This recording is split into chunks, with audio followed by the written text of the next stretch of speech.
Tonight, we are devoting most of our broadcast to Puerto Rico in crisis. We'll feature our own extensive reporting over the past several years and look at how Puerto Ricans, both on the island and on the mainland, are coping.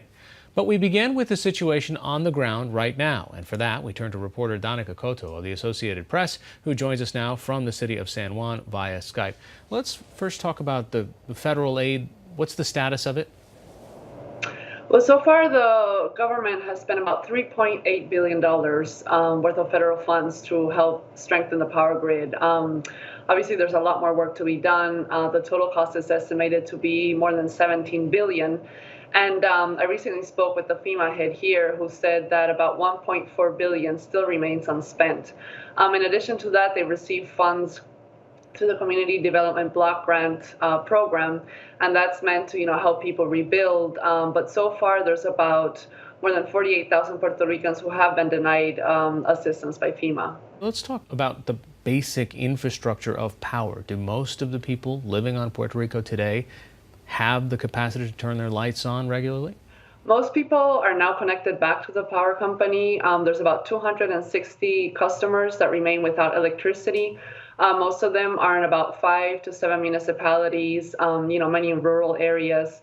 But power outages remain common. Every single day the power company reports outages. So there's not a stable system in place yet. People are still spending money to run generators. Others have opted to go solar. And the biggest concern is that the power grid isn't ready to withstand another storm.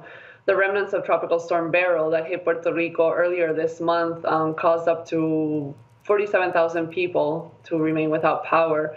And that was not even a storm. We're in the middle of hurricane season, and both federal and local officials acknowledge that any kind of storm, even less than the Category 4 storm that hit last year, would greatly damage the grid.